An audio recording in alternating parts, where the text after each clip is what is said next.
So people talk a lot about brain drain. That was something that came up yesterday on the panel as well.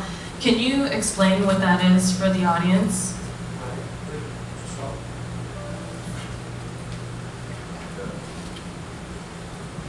I think brain drain is a really important subject. Obviously, my definition is someone comes where he's either a native Philadelphia and goes to college here and then leaves to go to New York or Washington or out west or whatever. And then those young men and women who come to college here and then either go back home or go somewhere else. So we're getting better at retaining it because our millennial growth is the highest of any major city in the country. So we're actually attracting and retaining more millennials than New York and other cities. But I think most important to me is the kids who are growing up in our neighborhoods now. I want to retain the college graduates and the master's degrees and the doctorates.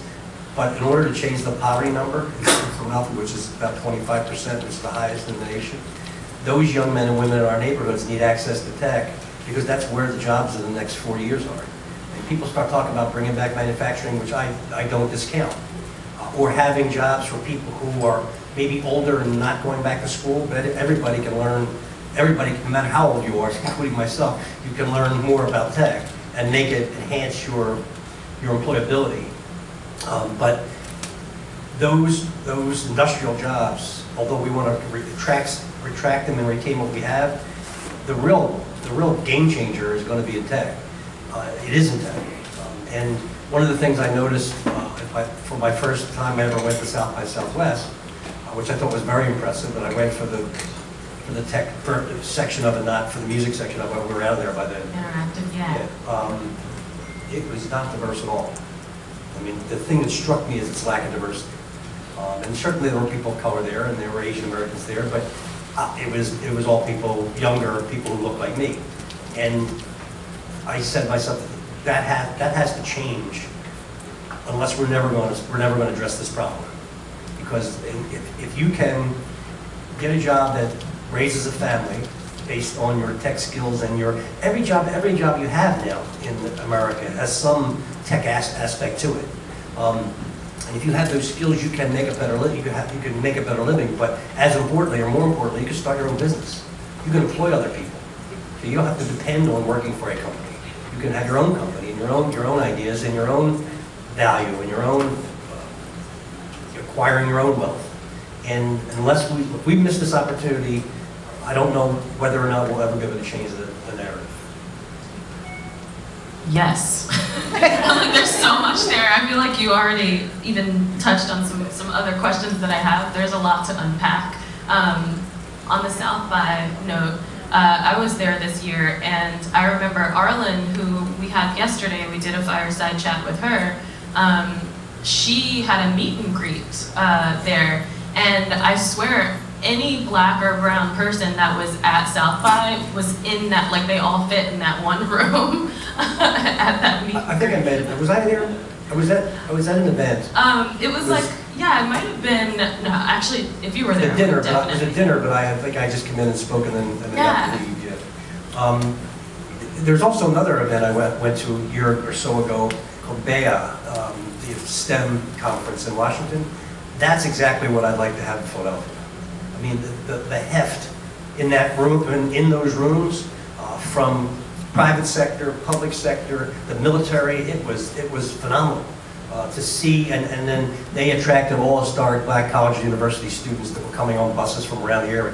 It was such an impactful, impressive display of empowerment and wealth and education that I think our kids, our children from Mantua need to be exposed to that. Exposed to people who look like them, who are successful and wealthy, and who are doing great things. Not just the wealth part of it. We can find athletes and entertainers that we start to look up to, but I'm talking about the stuff that really makes a difference and solves a problem facing the country, or cures a disease, or something that really is impactful. And I think our children, I know our children can do that. They just don't have the access to it. And that's why on the programs that we're promoting with pre-K, I mean, I got to get these kids ready for school when they go to kindergarten. If they're not ready, if they're not reading a grade level by 3rd, by 7th and 8th, they're embarrassed they can't read. And then they start acting up, putting tension, and then they become disruptive. 9th and 10th, they're gone. And then they're out there, and they're hustling, they're doing whatever they got to do to survive, and that is not a fulfilled life. Because you're going to wind up in jail, dead, or poor. So I think that's something I really want to touch on, because I feel like, you know, yes, we should be exposing these communities to tech at a much younger age. I think we all kind of inherently, well, the kids coming up now, I have a toddler, and like tech is in her life already. She already knows how to use an iPad, and she's not even 2. But that's because of you. It's crazy. I mean, it's because it is. It's because of you, because you put it in her hand. This is true. This is true. But when we say, okay, like how are you looking to tap into tech as an opportunity when we talk about these communities, just in terms of like, because here's one of the things I think about. So I live in San Francisco now. I'm from Philadelphia, grew up here. I moved to San Francisco about 6 years ago, and Silicon Valley, right? It's like kind of the mecca of tech or what have you, but a lot of other places, ecosystems I've been to that are trying to like bring tech into what they're doing, they try to like retrofit this model into their thing. And I've been thinking like, you know, Philadelphia has to do this in the way that's authentic to Philadelphia. So what do you think that looks like? Well, I think first we reach the kids where they go, and that's school, recreation department, and libraries.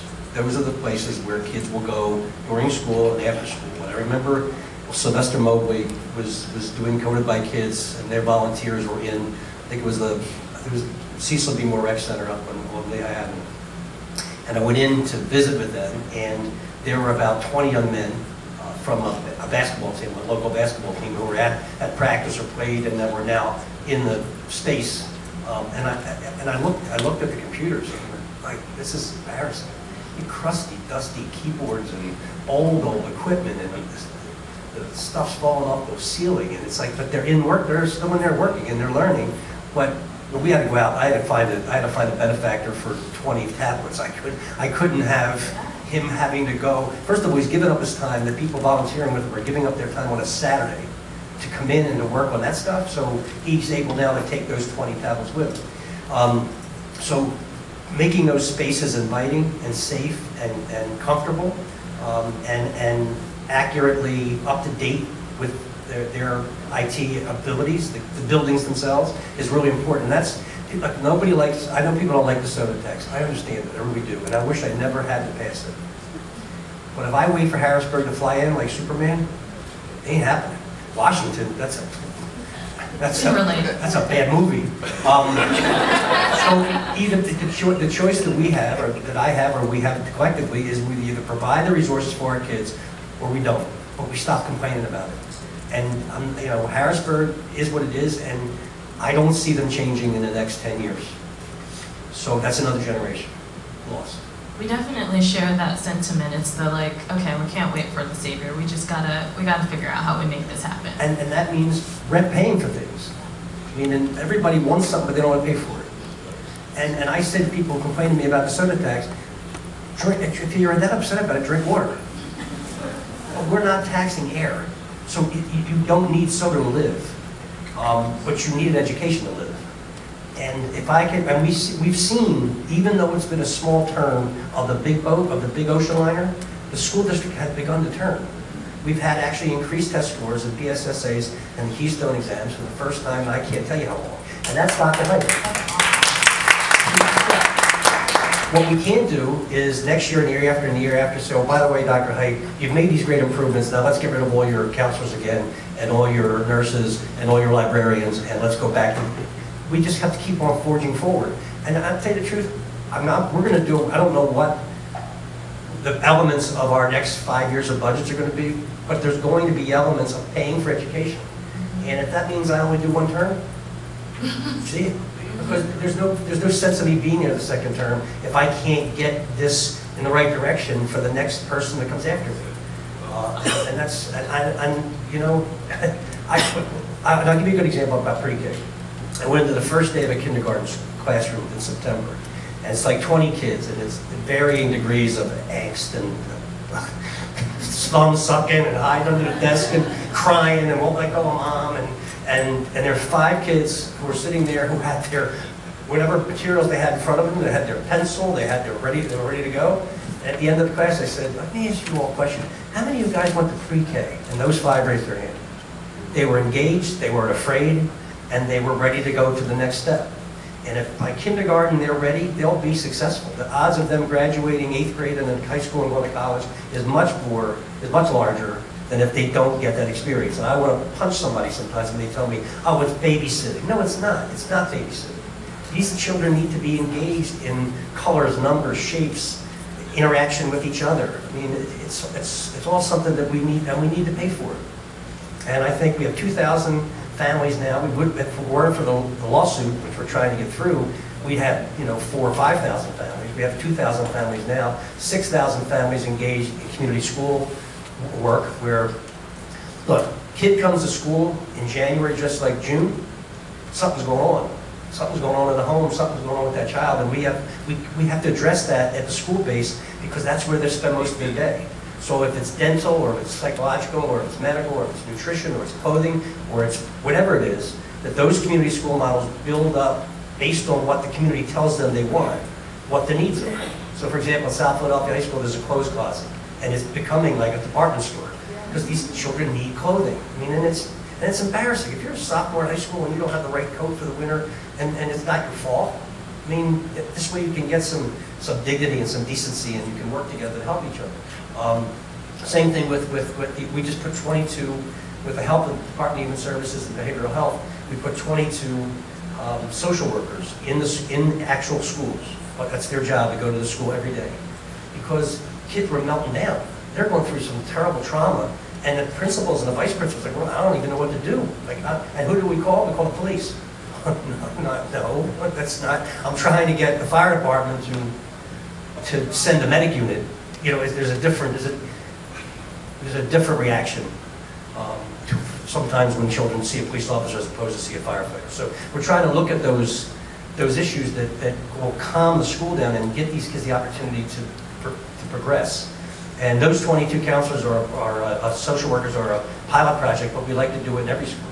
There's got to be somebody who's skilled you can go to when you're having these issues. So I can definitely see that there's a very close connection between the education system and technology, and bringing those things together in terms of this being a key to future and economic development and the economic future of the city. So knowing that at the education level, how much that kind of influences the school system and the makeup of the school system, like how is it that you make sure that inclusion is baked into the advancements that are going to happen in the technology sector? Well, first of all, I have to work. I mean, I'm not a technology expert, so I do what I do, but you guys do what you do. So you need to communicate and learn on what works and what doesn't work. You also need, again, you need the resources to have those. And Comcast has done a fabulous job with Internet Essentials and all the smart boards and things they've been putting into schools for years now, since and Brian Roberts' dad was still alive doing it back in the day. And I think that they continue to do that. We get more of our corporate and chamber folks involved in it. I'd like to see and this is one of the other reasons, and this is not a knock on the chamber, but the other reason why we need to support all of you is because you will be the rising people in the chamber someday. And then you will have a different influence on what the policies and what the chamber goes after. It won't all be just taxes. It could be other things too. I mean, one of the biggest things that we need is someone in Harrisburg who happen to be Republicans advocating for school funding. And I'm not a charter school opponent by any stretch. I was on the board of a charter school, the independent charter school. It was the original board, and I think good charters have a place in our education system. But we can't charterize the whole system. There's two things that should never be privatized: prisons and schools. The private sector has a different motivation. It's not a bad motivation. It's to make a profit for its investors. That's what American commerce is built on. Government does not have that same. It doesn't have that same goal. Government is to have safe, efficient service for people to thrive and to be safe and grow, and give them opportunity. So they're two different responsibilities. So if you have a private prison, they're going to fill it up because they need to make money. If you have a privatized school system, they're going to cut back on resources to maximize profit, and that's not what we need. So actually, you just mentioned something I wanted to touch on: government. How do you use the innovation and the technology around you to really try to innovate there? Innovating government. Oh, we have two kind of divisions. One is I call them the bones. They work on the bones of the operation, because a lot of that stuff we have is like, it's like ENIAC. It's like back in, it's like you won't believe the stuff is still on paper in government. It's still on paper. So it's hard to, so that's what their main responsibility is. And the other division within our IT folks, they're the innovator, they're the innovation people. And I think getting the bones of the operation so that, and I'll give you a tragic example. If the license and inspection department could have communicated by tech with the revenue department, 22nd of market would never happen. The collapse of that building. Because the guy who got the permit for the demolition was back 4 years in taxes, had all kinds of issues of violations, and if we were able to communicate with revenue directly, we can now, communicate with revenue directly, they'd say, no, you don't get that permit, because he's got to do all this stuff. So now he gets the permit, goes out and does a crappy job and kills 6 people. And that's a perfect example of what being up to speed tech-wise would have stopped. And we actually saving lives. Yeah. And in addition to that, we could collect our taxes better. We leave so much money on the table. There's just so much stuff out there. One of the examples in construction industry, for example, is that you'll have construction companies or developers that will hire guys off the street and pay them cash, in an envelope every end of the week or every 2 weeks. They're not paying unemployment compensation. They're not paying workman's comp. They're not paying taxes. We're not getting anything. That's going, all that extra savings is going right in their pocket. So, and then the companies that want to compete fairly and pay all those fees and stuff, they're always undercutting their bids, because so if we could get our L&I, and we're starting to work together with revenue and L&I and streets and other departments that deal with construction to go out there and spot check places to see what they're doing, and then send the message out that you need to follow rules or you're not going to be doing work here. And that's more revenue. I think that sounds really promising. So I want to give a chance to have, if anyone in the audience actually wants to ask a question before I ask my last couple. Avery?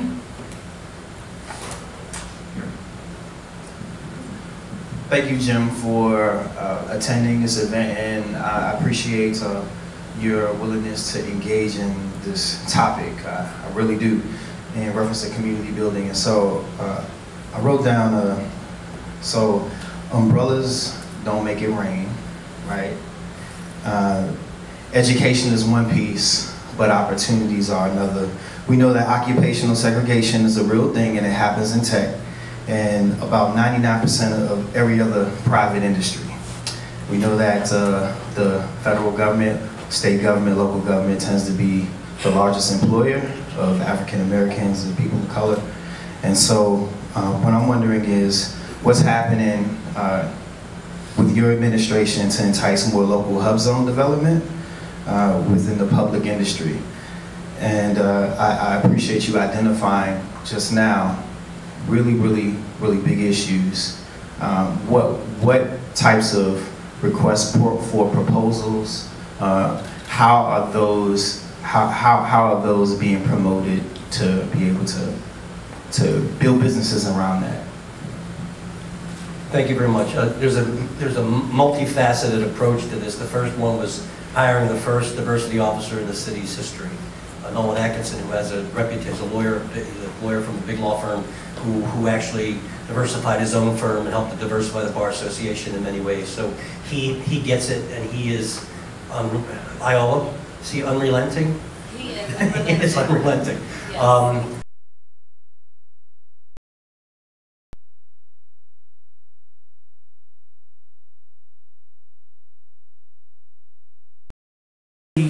Workforce was not diverse as it relates to the makeup of the city.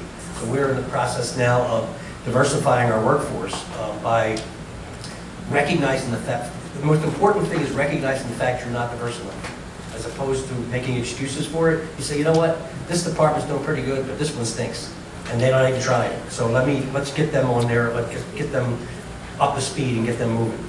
The second thing is trying to promote, to hire on the, there's union, there's civil service and then exempt.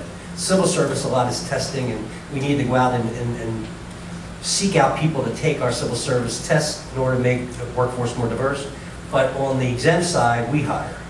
So that's where Nolan and everyone is like kind of butting heads when it comes to department to department, because we're happier now than we were 19 months ago. We're not happy yet, but it's been a long pull in trying to get various departments of the city looking like and be made up of the same percentages as who lives in the city. And the other issue is trying to get people who are paid more than $90,000, and that's where we have a more significant gap, and trying to make sure that we put people in place that can be on the bench to move up into those jobs as they become available or as people leave. Thirdly, through the rebuild program, we are with the PIDC going to use them as a vehicle to move down the numbers for people bidding on prime contracting jobs. A lot of times people in the construction industry and other related industries don't have the capacity to take on a $40 million construction job. It's just don't. So they wind up being subs. When they wind up being subs, they wind up chasing around in prime every time they need to get paid.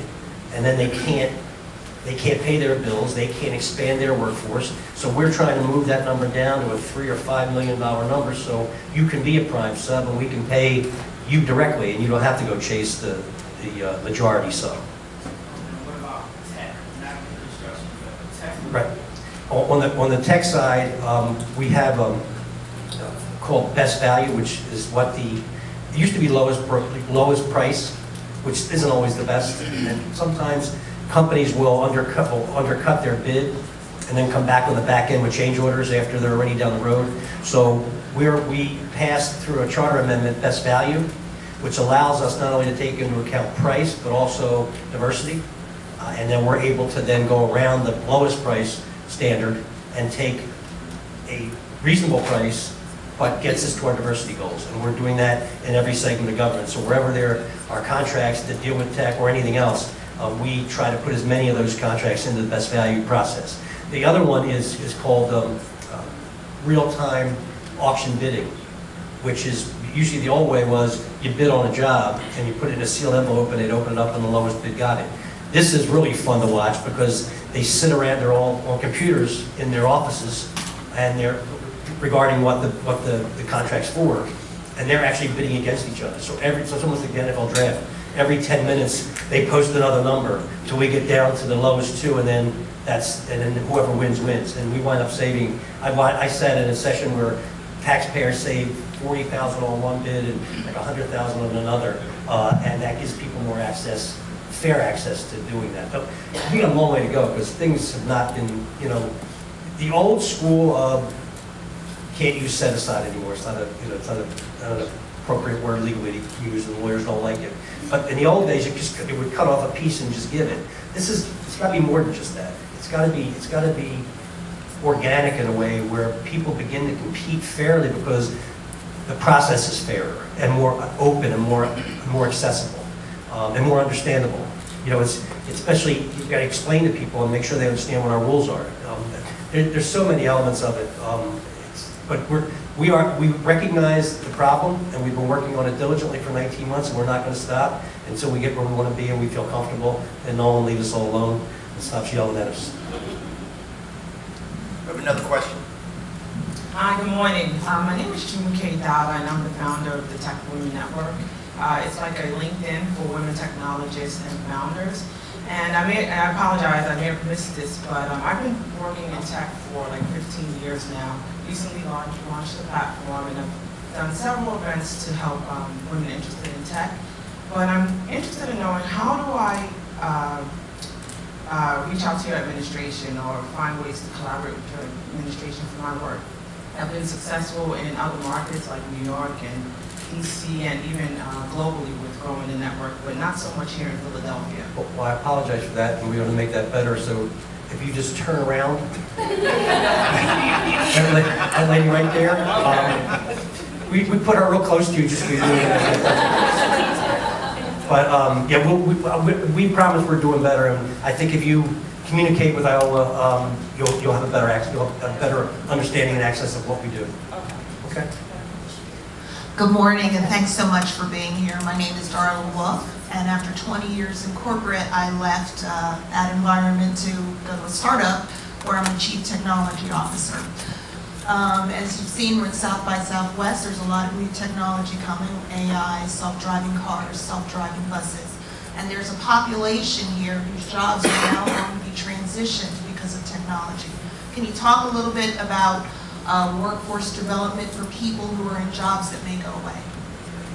Well, and it's the current end of the problem that we're dealing with, because stuff is coming new and you never know what's coming next. And then we're still kind of anchored in the back trying to get kids and young people access to it and ready for it. We have not, I'll be honest with you, we have not had in-depth discussions about bus drivers losing their job because the bus is going to drive itself. I'll be honest with you, we have not gotten to that level yet. We're trying to correct or address some of the things that are back. But since you raised it, I think it's something I thought you might. But so we will. What? I'm sorry. Hi. Good morning. I'm Dawn Somerville from the Department of Commerce. If I can give you my card, we have a director that is focused on workforce talent development. We can definitely direct you to her. Then some of the things that we have begun to look at, sorry, maybe we didn't present them to you yet, but we are starting to look at that arena and where talent is going and where the opportunities are moving in the future. I'll be happy to connect you in with Heloise Jensen. And I just want to say, I think people should be skeptical. I really do. I mean, people are skeptical about guys like me saying we're going to do this.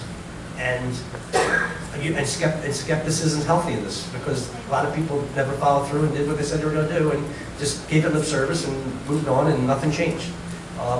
If I can't really begin to address changing this for real, then I'm wasting my time.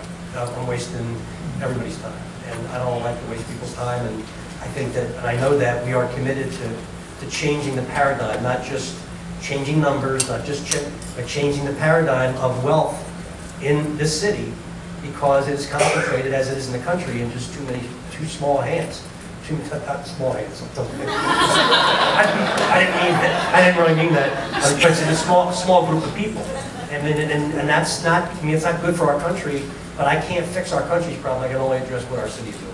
I just want to add on to that and say that, you know, with the effort of the things that we're doing in some other great organizations, when we get to be a part of creating the solutions, the bus drivers and everyone else, then there's less of a chance that they're going to be left behind, right? When people get to design the system and the structure and the technology that have no relationship and no understanding of the communities that they end up uprooting, then that's when some fundamental problems start to be caused as well. So, yeah.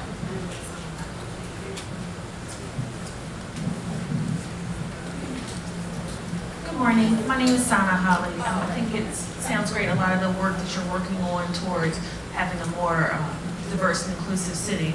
One of the questions I have is, when you answered the gentleman's question earlier about inclusion, you talked more about the big part, the big contracts, but where is the action for the smaller bites where people who are upstarts can really get in and be more competitive because they have a more competitive product or something that makes them a little more efficient, where they're not big enough where they can are ready to bid on a large contract? Is there an avenue for that?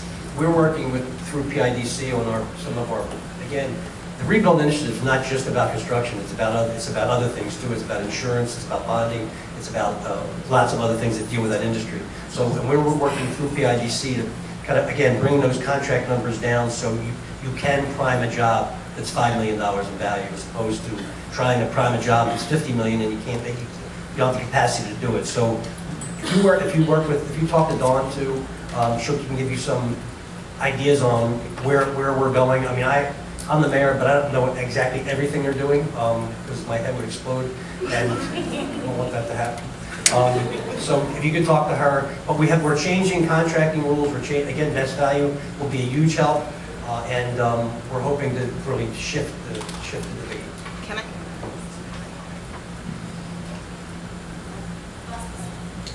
Good morning. My name is Monet Bradford, and I am a first generation and a senior at Penn State Brandywine. And I'm also president of the Black Student Union. And one of the questions I always have is, what ways can college students make a bigger tech impact in the community? I think our internship programs, both in the city and in the private sector through the chamber, are really helpful in networking folks. I think generally, now I've been in college for a long time, but I think you need some of that credit. You need to be doing those internships anyway in order to get graduation credits. So we'd be happy to see how we could be placing more and more people both in the government and in the private sector as interns. Because, you know, relationship building, making those contacts, showing what you can do always opens a door to allow for a job offer, which then addresses the brain drain issue because now you're working in Philadelphia or at least in the region as opposed to New York, Washington, or Boston, which is a lot more expensive to live. One of the things that how could we be in a room with all these tech folks that never talk about Amazon?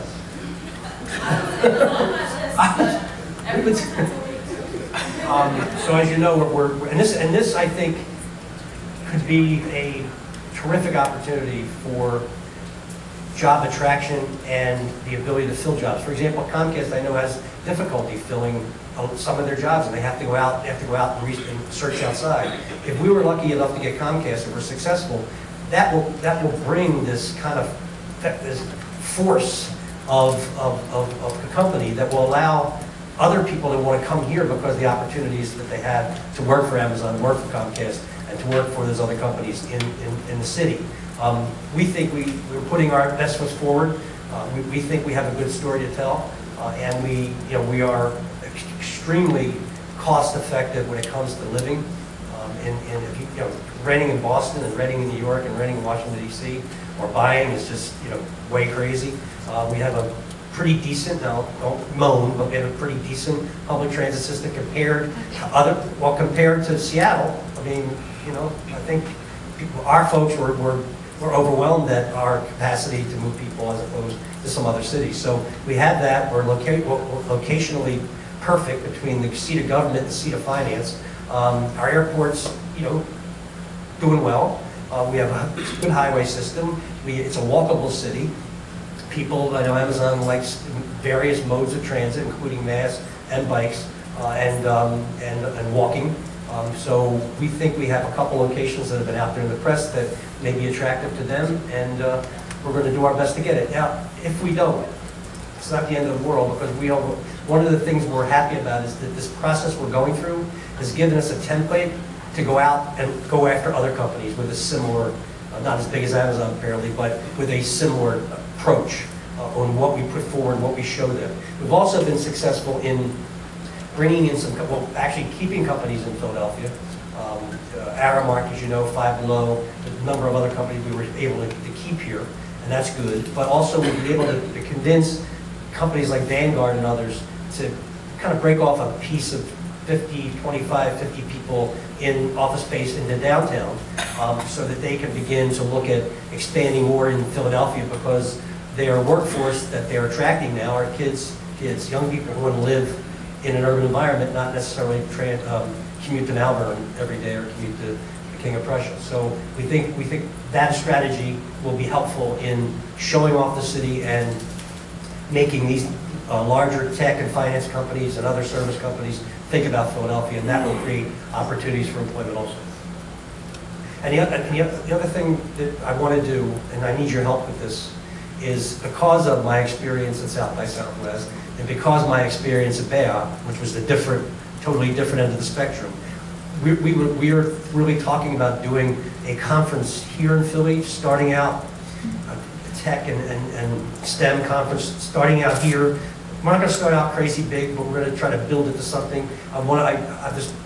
My own personal preference is the name of the North Star Conference, after the famous abolitionist newspaper that guided so many people to freedom.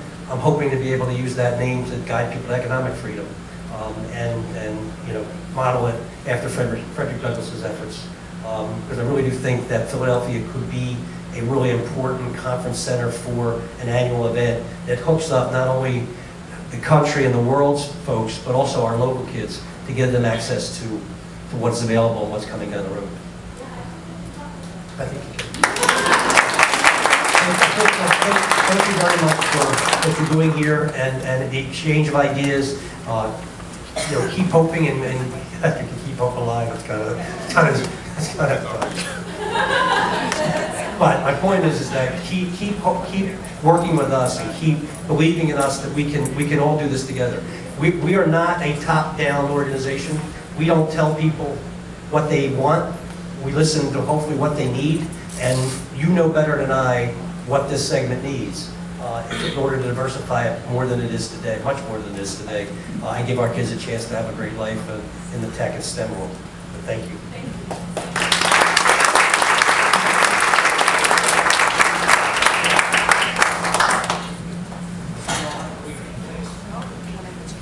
Thank you very much, Mayor Kinney. That was really fantastic.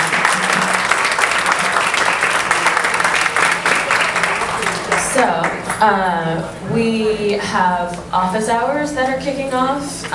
You can go over to the registration desk and check in if you